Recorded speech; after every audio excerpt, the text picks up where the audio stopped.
journal vous est offert par le FPI, Fonds des promotions de l'industrie, votre partenaire privilégié pour la réussite de vos projets.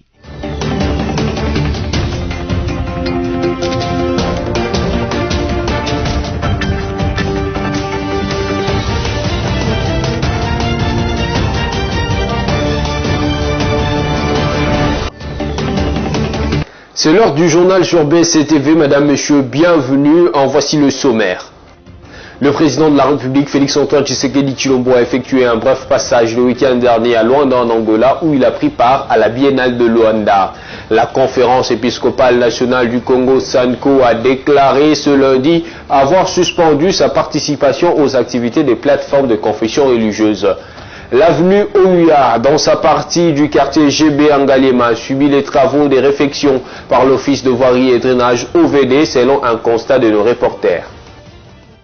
Voilà, encore une fois de plus, bienvenue. Le chef de l'État, Félix-Antoine Tshisekedi Tshilombo, et président en exercice de l'Union africaine, a pris part le samedi dernier à Luanda, capitale angolaise, à la Biennale sur invitation de son homologue angolais Joao Lorenzo. La Biennale de Luanda est un forum panafricain pour la culture de la paix initié par l'Union africaine depuis 2015. Images et commentaires avec la presse présidentielle.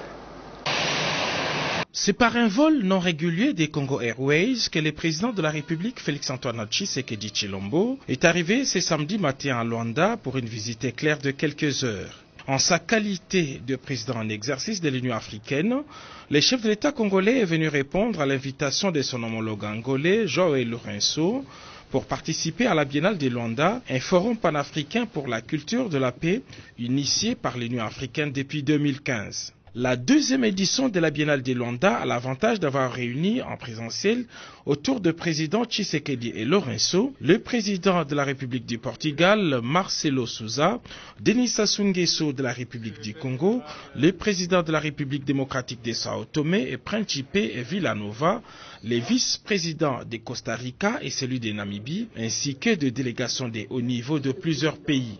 Dans leur prise de parole inaugurale, tous ces dirigeants ont vanté cette initiative de l'Union africaine, un espace de réflexion et de diffusion d'œuvres artistiques, d'idées et de bonnes pratiques liées à la culture de la paix. Pour le président en exercice de l'Union africaine, Félix-Antoine Tshisekedi Tshilombo, cette biennale de Luanda valait son pesant d'or. C'est dire combien j'apprécie hautement que notre biennale puisse abriter une multiplicité de forums, notamment sur le dialogue intergénérationnel, sur l'engagement des femmes et des jeunes comme acteurs dans la prévention des conflits, sur la prise en compte du potentiel des océans et des effets des changements climatiques. Même l'apport de la diaspora dans les transformations sociales, fort heureusement, n'a pas été négligé. En effet, le combat pour la renaissance et la dignité africaine ne saurait s'arrêter aux frontières de nos pays ou même de notre continent. Il nous faut également favoriser une interchangeabilité et une osmose culturelle ouverte sur le monde, particulièrement entre Africains d'ici et d'ailleurs. Après sa participation à cette première journée d'ouverture, le président de la République démocratique du Congo a regagné Kinshasa ce samedi en début de soirée. Revenons au pays pour vous dire que les députés nationaux, membres de la commission défense et sécurité, auxquels se sont joints les élus provinciaux et présidents des commissions défense et sécurité au niveau des assemblées provinciales du Nord Kivu, Sud Kivu, Kasaï et Ituri, sont allés à la rencontre d'un partenaire du secteur, en l'occurrence l'Union européenne. C'était à l'occasion d'un atelier d'information et des réflexions sur la réforme du secteur des sécurités en République démocratique du Congo qui a eu lieu vendredi 26 novembre à l'hôtel Memling. Suivez le compte rendu. Aujourd'hui, avec les députés membres de la commission défense et sécurité, vous allez remarquer que parmi nous, nous avons quelques députés provinciaux, présidents des commissions défense et sécurité au niveau des assemblées provinciales. Nous avons le Nord Kivu représenté, le Sud Kivu, nous avons le Kasaï et l'Ituri. Et c'était important que nous puissions nous retrouver pour rencontrer un des partenaires dans notre secteur. Et ici, il s'agit de l'Union européenne. Question d'avoir une idée générale sur tout ce qu'ils ont eu à faire comme appui dans notre secteur, surtout de sécurité, mais aussi ce qu'ils envisagent faire pour la République démocratique du Congo, et où on a ouvert le débat pour que nous puissions permettre à tous les députés de s'exprimer et de donner un peu leurs avis par rapport à ce qui a réussi, ce qu'il faut faire, ce qu'il ne faudra plus faire, et qu'est-ce que nous pensons par rapport à notre armée, notre police, et bref, c'est autour de la réforme du secteur de sécurité. D'abord, il faut savoir que nous sommes un pays souverain avec à la tête le président de la République, son Excellence Félix Antoine Tshisekedi, qui ne cesse de manifester la volonté de permettre à la République démocratique du Congo d'être en mesure de défendre ses frontières. Et aujourd'hui, en matière de sécurité, n'oubliez pas que nous avons l'état de siège au Nord Kivu et en Ituri. Et un grand travail est en train d'être fait au niveau de l'Assemblée nationale à travers la Commission défense et sécurité. Toutes les institutions sont mobilisées et ici, je fais allusion au gouvernement, je fais allusion à la présidence, et vous pouvez vous rassurer que pendant cette session budgétaire, nous sommes tous mobilisés pour essayer de voir la possibilité de doter notre armée de moyens qu'il faut pour que nous puissions défendre nos frontières, imposer la paix dans cette partie de la République et restaurer l'autorité de l'État. Les animateurs des institutions comme le Premier ministre, les deux présidents de deux chambres du Parlement ainsi que le conseiller du chef de l'État en matière sécuritaire sont allés à la rencontre du cardinal Fridolin Ambongo et du pasteur André Bokundoa. Les déclarations des uns et des autres ont suscité des réactions dans l'opinion congolaise. Suivez ce son de cloche de la rédaction. Une délégation du régime constituée du Premier ministre Samalou Kondé, de deux présidents de deux chambres du Parlement congolais, de même que du conseiller chargé des questions sécuritaires du chef de l'État François Béa, s'est rendu d'abord chez le cardinal Fridolin Ambongo, numéro 1 de l'Église catholique en RDC, ensuite chez André Bokundoa, le chairman de l'Église du Christ au Congo SCC. Au terme de ces rencontres, des bonnes déclarations ont été faites par les uns et les autres. Toutefois, le numéro 1 de l'Église du Christ au Congo a insisté pour qu'on privilégie le consensus dans les processus politique.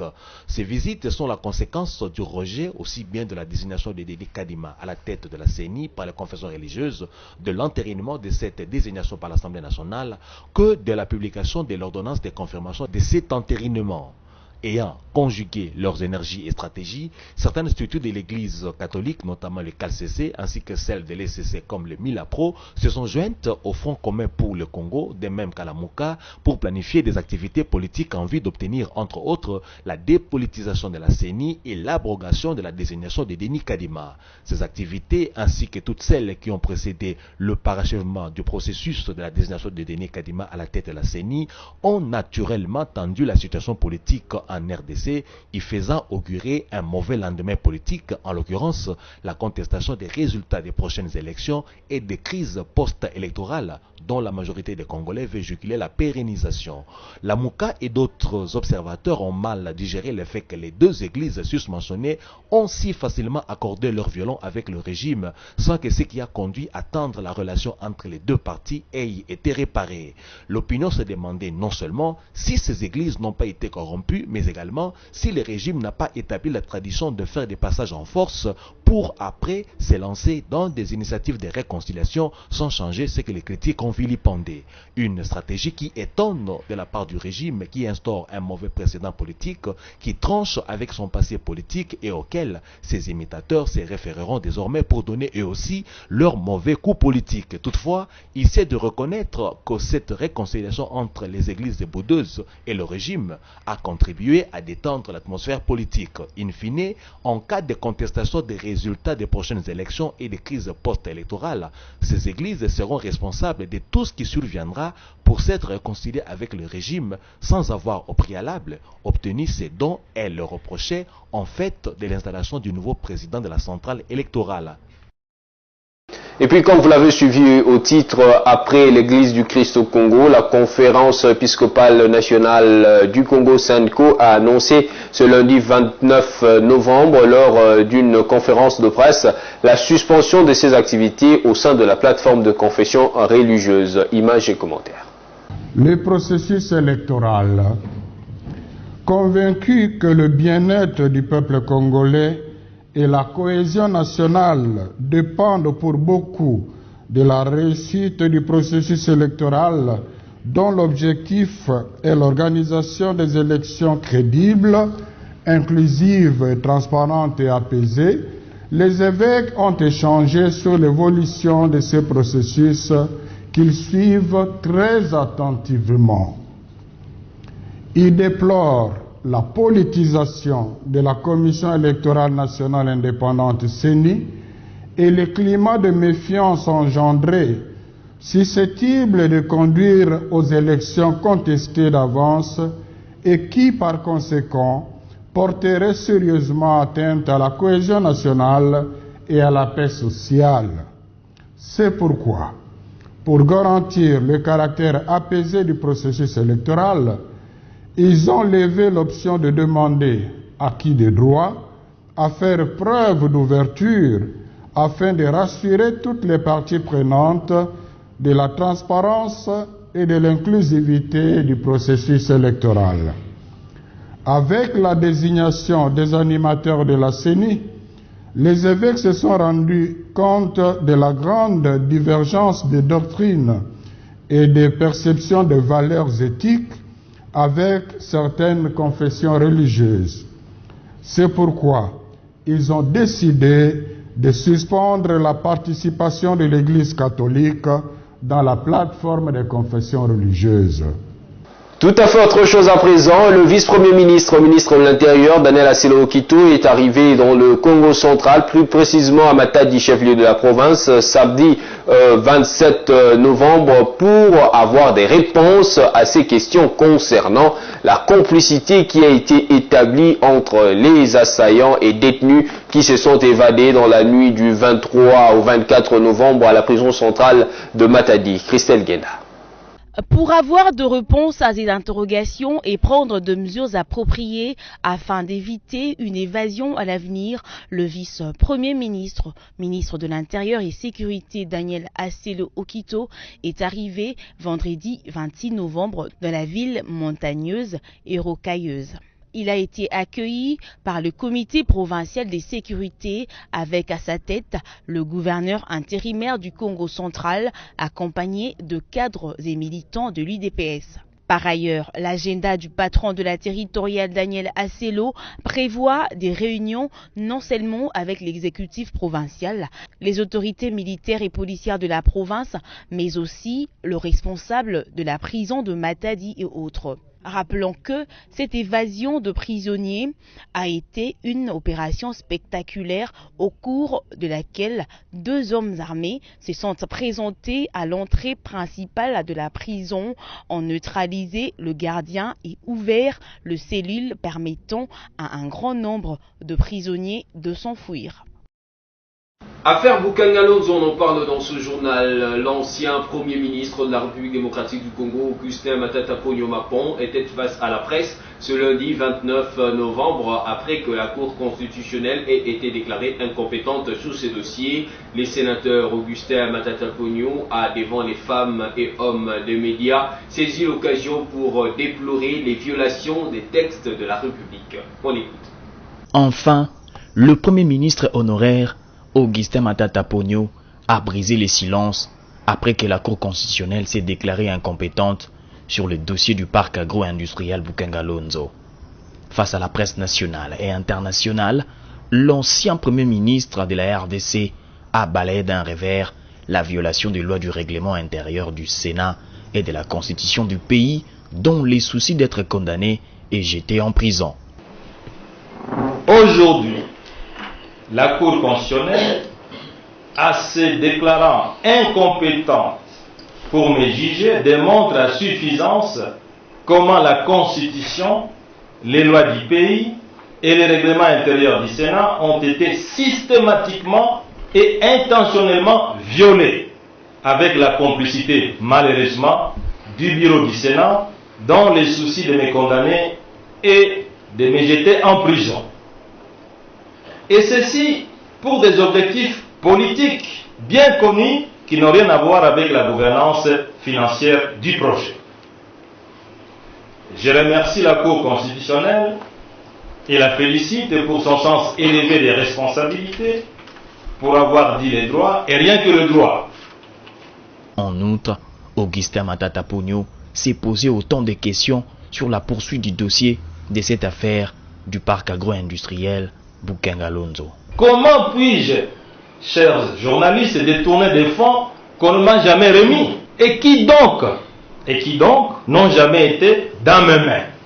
Comment imaginer qu'après cette dessaisie du dossier Bukengalonzo au profit de la Cour constitutionnelle, le parquet général, près de la Cour constitutionnelle, transmettrait encore les dossiers dont il est déjà dessaisi de la Cour de cassation?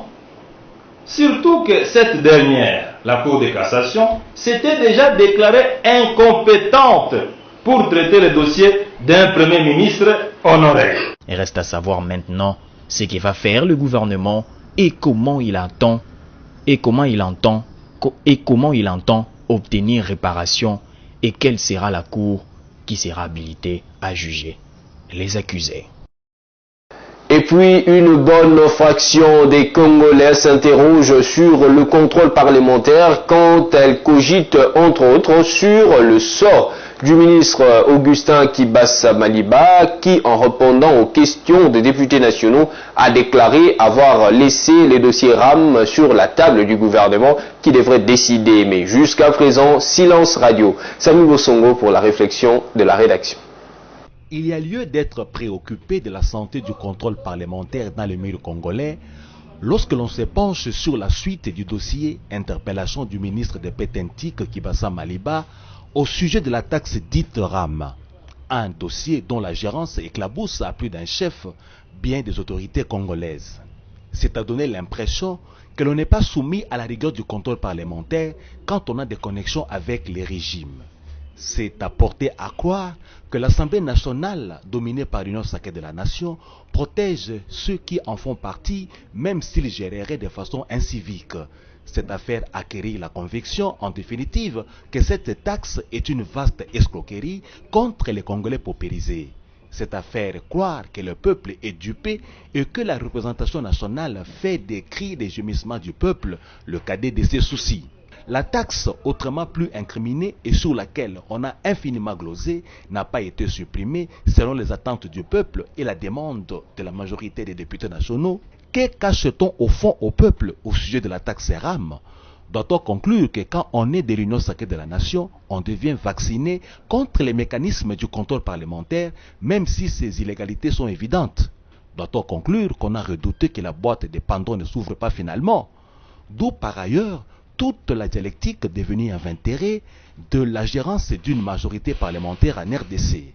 Insérons des parenthèses au vol pour faire comprendre que la majorité est utile, non pour consacrer la République bananière, l'impunité et atteindre des objectifs inavoués, mais pour faire obstruction aux actions d'une opposition mal intentionnée. Autrement, on se retrouverait dans les cas de la fable de La Fontaine, des animaux malades de la peste, dont la leçon est « la justice ne sévit que contre les faibles ou les pauvres ». Alors que l'on met le cap sur les échéances électorales, certains faits qui font tache d'huile sur une étoffe archi-blanche devraient être évités, surtout quand il s'agit d'une action hypersensible et trop délicate comme la télécommunication, dont le peuple ne se passe plus et qui arrache des indignations et malédictions de la part du peuple contre tous ces bureaux impliqués dans l'imposition et le prélèvement de la taxe RAM. Parlons éducation dans ce journal. Les professionnels de la CRE de la ville de Goma, nous sommes au Nord Kivu, menacent d'entrer en grève dès mardi 30 novembre si le gouverneur militaire Constant Dima ne fixe pas les frais de scolarité dans les écoles secondaires. Stella Chema nous en dit plus. Les enseignants des écoles secondaires de la ville de Goma prévoient une grève pour le mardi 30 novembre 2021 si le gouverneur militaire ne fixe pas le frais de scolarité dans les écoles secondaires.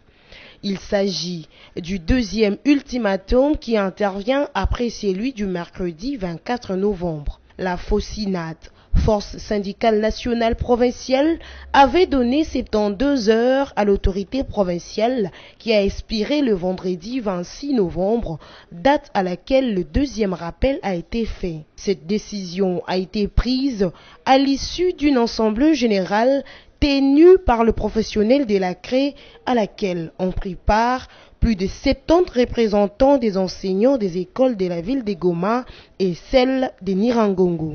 Nous disons au gouverneur que mardi, si l'arrêté n'est pas disponible et s'il ne prend pas en compte les revendications des enseignants, nous serons obligés de sécher les cours et de rejoindre nos collègues de l'école primaire, a expliqué Madiano Bertin, porte-parole et représentant de la mobilisation au sein de la FOSINAT.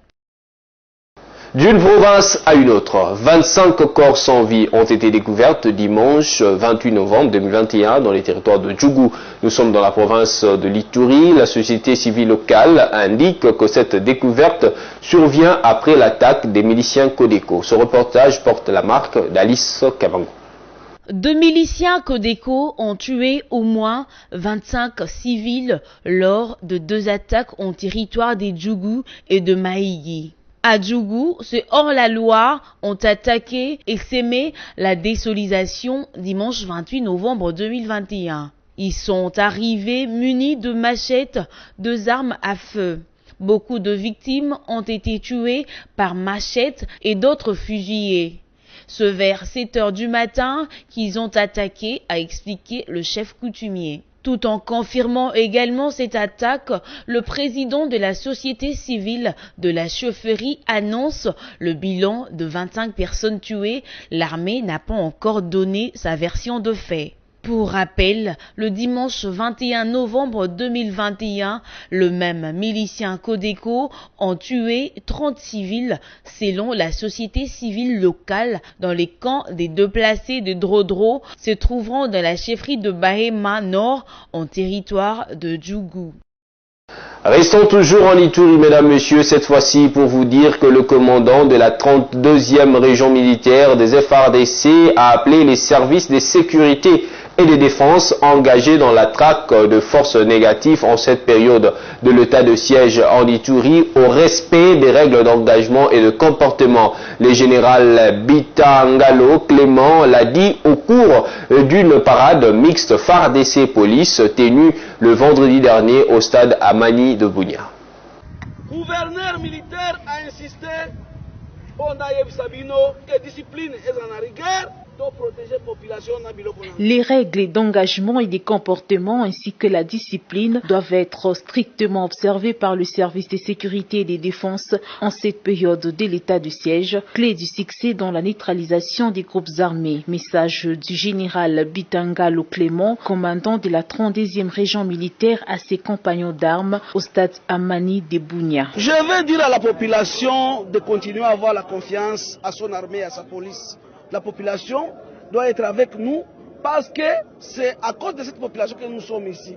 C'est à cause de cette population que les commandants suprêmes, les chefs des armées et de la police, les chefs d'état-major général nous ont envoyés ici pour travailler. La population doit continuer à collaborer avec nous. Poursuivant sa communication, les commandants en place a rappelé aux militaires et policiers que la discipline est la mère des armées. Aucun cas d'indiscipline ne sera toléré car la pitié ne fait la force d'une armée. Notre principale mission, c'est celle de protéger la population, en respectant la discipline et puis en appliquant et en faisant appliquer. Signalant que la restauration de l'autorité de l'État à l'est de la RDC constitue le cheval de bataille du commandant suprême de FARDC et de la PNC, Félix Tshisekedi Tshilombo, imprimé par le lieutenant-général Luboya Kashamadjoni, qui utilise une approche globale dans l'accomplissement de sa mission. Dit-on, qui veut aller loin ménage sa monture. Revenons à Kinshasa. Poursuite de l'opération Kin Zéro Trou dans la commune de Ngaliema sur l'avenue Ouya en allant vers le rond-point Sosimat devant le supermarché Shoprite où l'équipe de l'EVD a commencé le travaux de réhabilitation de cette avenue dimanche dernier. La population a été priée d'emprunter d'autres routes. Christelle Guenne et Générose Sengo ont fait les constats. Poursuite de l'opération Kinshasa Zéro Trou dans la province de Kinshasa, capitale de la République démocratique du Congo, une initiative du gouverneur de la ville, Jantiningo Bilambaka, en partenariat avec le ministère des Infrastructures et Travaux Publics. C'est lundi 29 novembre 2021, l'équipe de votre rédaction est allée faire les constats sur l'avenue Oia à la hauteur du supermarché Shoprite dans la commune de Kintambo, question de palper des doigts les déroulements des travaux. Il sera question désormais pour la population d'emprunter des routes secondaires car les travaux vont durer plus ou moins 15 jours, précise un ingénieur trouvé sur place. L'opération Kinshasa Zéro Trou vise par ailleurs à éviter les désagréments causés par des embouteillages, des bouchons dans certains coins de la capitale et à faciliter la circulation de la population. Notez également que c'était le Premier ministre Jean-Michel Samaloukonde qui avait lancé le jeudi 14 octobre les travaux du projet Kinshasa Zéro Trou au croisement des avenues Victoire et Université dans la commune de Kalamou à Kinshasa. Et en sport, l'AS Maniema Union et les Daring Club Motema Pembe ont perdu, mais le tout-puissant Mazembe a gagné. C'était dimanche dernier à l'occasion de la manche allée de match de barrage en Coupe de Confédération de la CAF. Samy Bosongo. De tous les clubs congolais engagés dans le match de barrage en Coupe de Confédération de la CAF qui donne accès à la phase de groupe, seul le tout-puissant Mazembe a obtenu une victoire face au club sud-africain de Marumo Mogelent au terme de rencontres organisées dimanche 28 novembre à travers l'Afrique. Une victoire sans trop convaincre dans les jeux de Corbeau Louchois dans leur entre de la Kamalondo avec un seul but obtenu du reste dans les ultimes secondes de la première période. C'est par ailleurs au même score que le second club congolais, à savoir l'AS Maniema Union, a perdu aux prises avec Pyramids FC de l'Égypte au stade de Martyr de la Pentecôte. Maniema Union avait été prévenu. Ce club égyptien était un habitué de la compétition. Le pire score a été réalisé par le DSMP en déplacement à Niamey où il a croisé le fer avec l'Union sportive de la gendarmerie du Niger, USGN. La team vert et blanc de la capitale congolaise a perdu par 0 but contre 2 pour son adversaire. À défaut d'une victoire, un nul, voire une défaite avec but par une seule marque d'écart, suffiront au tout-puissant Mazembe pour accéder à l'étape des poules. La tâche ne sera pas si ardue à l'AS Maniema Union qui n'aura qu'un but à remonter et son parcours en compétition africaine milite en sa faveur. L'on rappelle qu'à l'édition passée, battu à Kindu par 2 buts à brosse, le club congolais est allé imposer le même score à son adversaire en Afrique du Sud, s'inclinant seulement à l'épreuve des tirs au but. Le DSMP devra se surpasser au match retour pour se maintenir en vie à Kinshasa dans cette compétition. Et pour cet objectif, il lui faudra au moins 2 buts sans en encaisser un seul au match retour. Une tâche qui, quoique difficile, ne lui est pas impossible. Voilà, mesdames, messieurs, à présent, la revue de presse.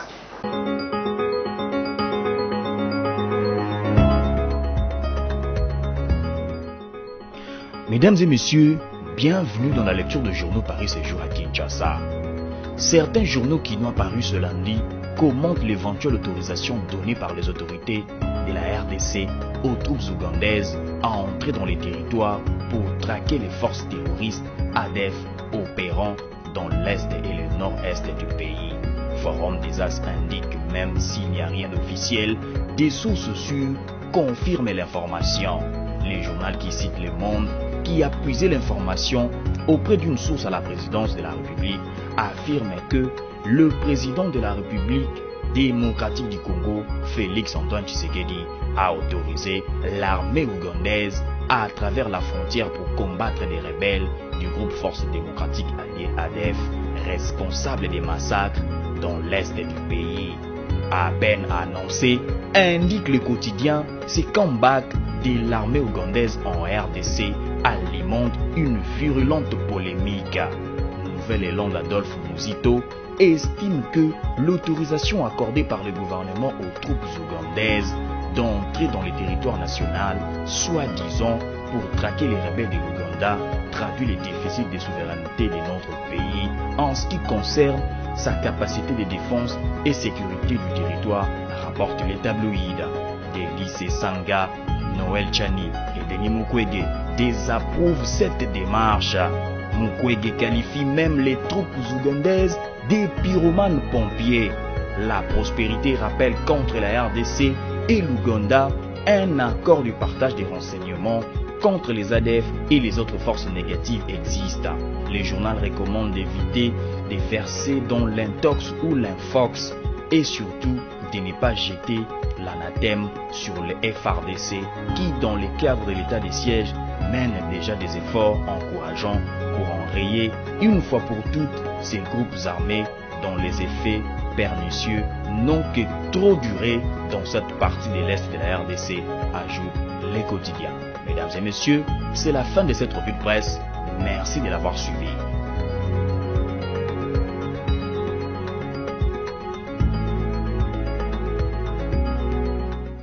Merci à vous d'avoir porté beaucoup d'intérêt à cette revue de presse, mais si vous nous avez pris en cours des diffusions, je vous convie à suivre dès à présent le rappel des principaux titres de ce journal.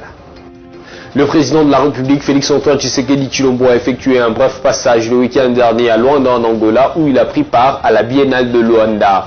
La conférence épiscopale nationale du Congo, SANCO, a déclaré ce lundi avoir suspendu sa participation aux activités des plateformes de confession religieuse. L'avenue Ouya, dans sa partie du quartier GB Angalema, a subi les travaux des réfections par l'Office de voirie et drainage OVD, selon un constat de nos reporters. C'est par ici que nous mettons un point final à la grande édition du journal sur BSC-TV. Merci à vous de nous avoir choisis pour vous informer. Restez fidèles à nos programmes. On se retrouve la fois prochaine, toujours avec le même plaisir. Merci et au revoir.